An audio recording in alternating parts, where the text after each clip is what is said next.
Leksimizni davomlashtiramiz, hurmatli vatandosh. Bugun Chiztaq 2022-yil 6-oyning 22-kuni.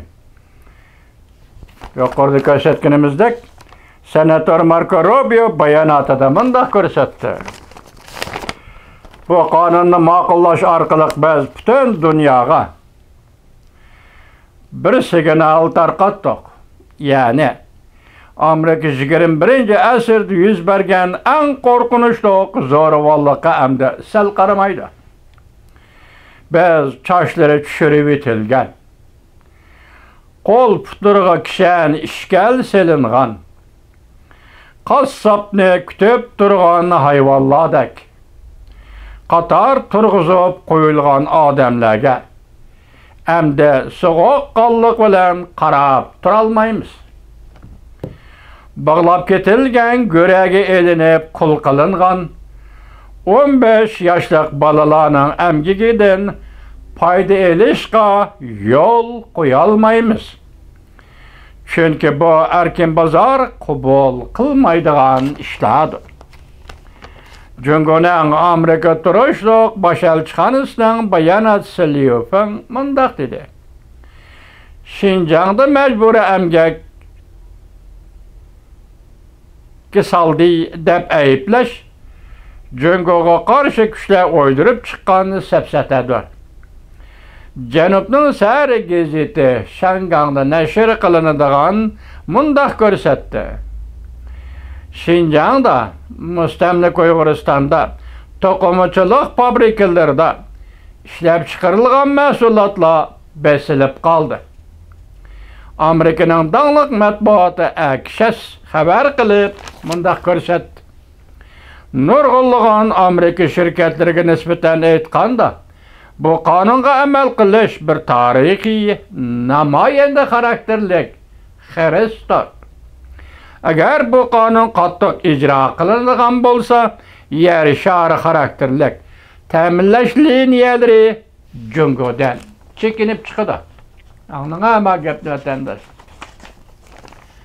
Prezident Joe Biden o'tgan yil imzo qo'ygan Uyg'urlarni majburiy emgak solishni oldin olish qonuni agar qattiq ijro qilinadigan bo'lsa, Amerika matbuoti Axios'da yer shari xarakterlik ta'minlash liniyalari Jungodan chekinib chiqadi.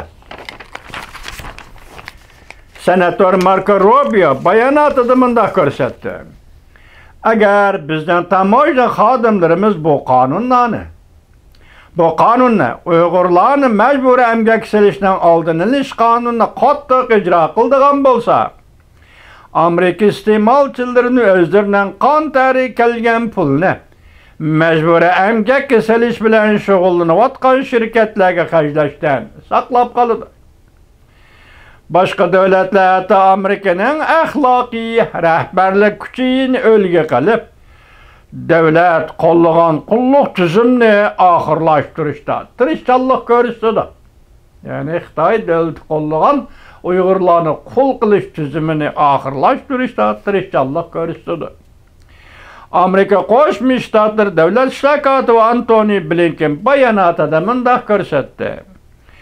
Amerika Qo'shma Shtatlar davlat mahkamasi Amerika Qo'shma Shtatlar davlat majlisi bilan hamkorlashib, Xinjiangda, ya'ni mustamlika Uyg'uristonda yo'lga qo'yilayotgan majburiy emgakka solishga davomli zarba berib, ham xalqaro qadamni moslashtirishni kuchaytirib, kishilik huquqi bundaq og'ir darajada tajovuz qilishlarga qattiq zarba beramiz.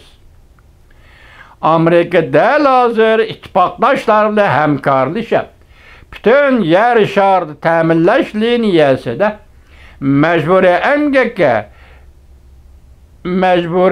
emgakka ishlatmaslik bo'yicha Xinjiangda, mustamlika Uyg'uristonda zo'ravonlikqa oshkora qarshi boshladi. Hamda Jungo hukumatining biz bilan birlikda turib, zo'ravonlikni oxirlashtirish, kishilik huquqqa tajovuz qilishni oxirlashtirish va majburiy qul qilishni oxirlashtirishga chaqiriq qilamiz deb ko'rsatdi.